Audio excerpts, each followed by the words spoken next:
Hello friends, welcome to Ranjan talks. ఈరోజు ఒక కొత్త విషయాన్ని తెలుసుకోబోతున్నాం. మన ప్రపంచం సరికొత్త యుగంలోకి వెళ్తోంది.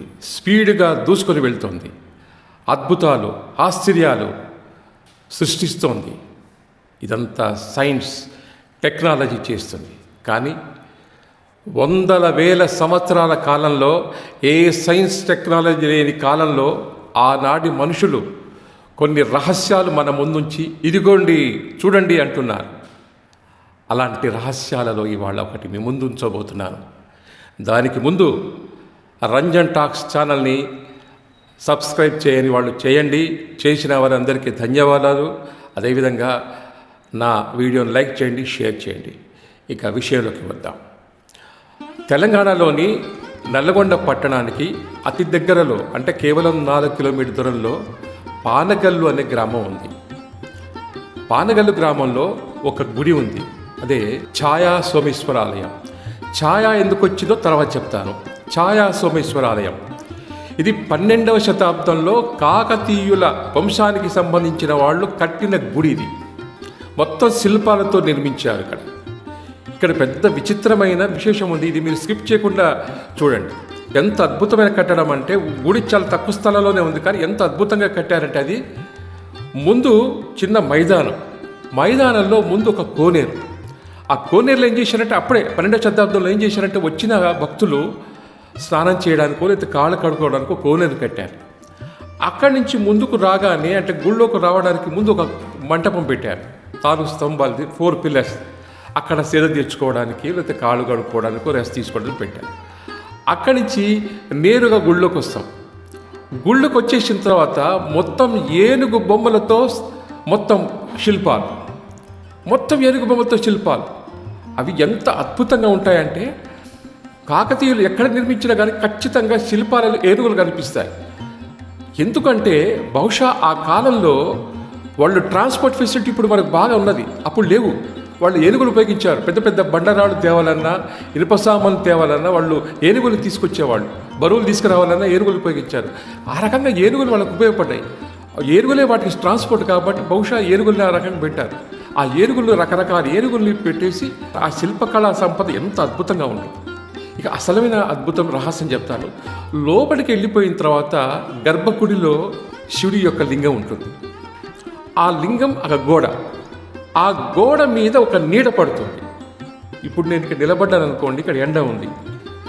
ఈ ఎండ పడ్డప్పుడు నా నీడ పడుతుంది. న్యాచురల్, సహజం ఇది. అక్కడ ఒక నీడ వచ్చి పడుతుంది. కరెక్ట్గా లింగం వెనక గోడ మీద లింగం పడుతుంది. ఇక్కడ వెనక ఏమైనా ఉందా అంటే ఏమి లేదు. ఏమి లేకుండా నీడ పడుతుంది. పక్కన స్తంభాలు ఉన్నాయి. ఇటు 4 స్తంభాలు ఉన్నాయి. ఈ స్తంభానికి సంబంధం లేదు. ఈ స్తంభం పక్కకు ఉన్నాయి. పోనీ ఈ స్తంభం నీడ ఇక్కడ పడుతుందేమో పోయి ఆ స్తంభం పక్క నిలబడ్డామనుకోండి, మనకు కనిపించాం. ఈ స్తంభం దగ్గరకు వచ్చి నిలబడ్డాం, మనకు కనిపించాం. ఇంకోటి విషయం ఏంటంటే, సూర్యుడు 9 గంటల నుంచి మారుతుంటాడు కదా దిశ, తన యొక్క రూట్ మారుస్తుంటాడు కదా, 9, 10, 11 గంటలు మారుతుంటాడు కదా. అప్పుడు కూడా ఈ నీడ మారుతుండాలి. పొజిషన్ మారదు, అలాగే ఉంటుంది. ఆ పొజిషన్ అలాగే ఉంటుంది. ఉదయం 8, 9 గంటల నుంచి సాయంత్రం 5, 6 గంటల ఆ నీడ అలాగే ఉంటుంది. ఈ పొజిషన్ మారదు. ఇది విచిత్రం అన్నమాట. ఎందుకు ఇలా జరుగుతుంది, ఏంటిది ఇది వైజ్ఞానిక రంగంలో ఉన్నటువంటి వ్యక్తులకు కూడా ఇది అర్థం కాని విషయం అన్నమాట. ఇది చాలా ఆశ్చర్యకరంగా ఇస్తుంది. దీని మీద చాలా పరిశోధనలు చేశారు, కానీ తెలియలేదు. ఇంకో విషయం ఏంటంటే, ఇందులో ఆ గుళ్ళో లింగం ఉంది కదా, లింగంలో నుంచి నీళ్లు వస్తున్నాయి. ఆ నీళ్ళతో రోజు లింగాన్ని శుభ్రపరుస్తారు.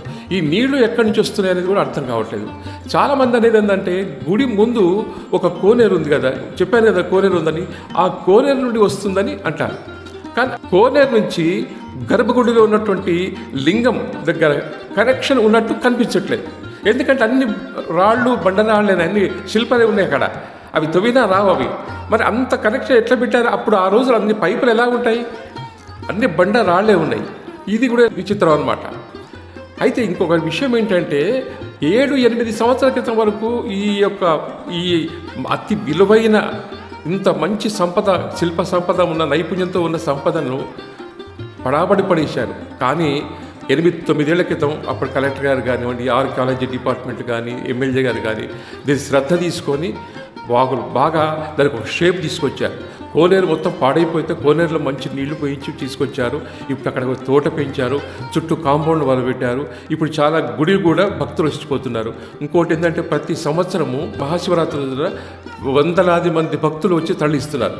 గతంలో నల్లగొండలో ఉన్నటువంటి జనాలకు శివరాత్రి అంటే అసలు వాళ్ళకు శివాలయాలు ఎక్కువ లేకుండా ఉండేది. కానీ ఈ మధ్య ఈ సోమేశ్వరాలయం పూర్తిగా ఒక షేప్ ఆకారాలు వచ్చిన తర్వాత ప్రతి శివరాత్రి రోజున భక్తులందరినీ ఇక్కడికి వచ్చి తరలించుకొని వాళ్ళు ఆనందపడిపోతున్నారు అనమాట. ఒకసారైనా ఖచ్చితంగా మనము ఈ నల్లగొండలో ఉన్నటువంటి పానగల్లులో ఉన్నటువంటి ఈ వింతైన విచిత్రమైనటువంటి ఈ నీడ, అదే చెప్పాను నేను. ఛాయా సోమేశ్వరాలయం ఎందుకు వచ్చిందంటే చెప్పాను. ఛాయ ఎందుకంటే సోమేశ్వరాలయము ఈశ్వరుడు, ఛాయ అంటే నీడ పడుతుంది కాబట్టి ఛాయా సోమేశ్వరాలయం అనే పేరు పెట్టారు అని నాకు అనిపించింది అనమాట. చాలా బాగుంటుందండి. ఫ్రెండ్స్, మీరు ఏమనుకుంటున్నారు? ఈ నీడ ఎలా పడుతుంది, ఎక్కడి నుంచి వస్తున్నాయి, మీ అభిప్రాయం ఏంటి, మీ ఒపీనియన్ ఏంటి, మీరు ఏమనుకుంటున్నారో కామెంట్ బాక్స్లో పెట్టండి. మళ్ళీ మంచి పాయింట్తో మళ్ళీ మీ ముందుకు వస్తాను. మర్చిపోకుండా నా యొక్క రంజన్ టాక్స్ ఛానల్ని సబ్స్క్రైబ్ చేయండి, నా వీడియో లైక్ చేయండి, షేర్ చేయండి. బాయ్.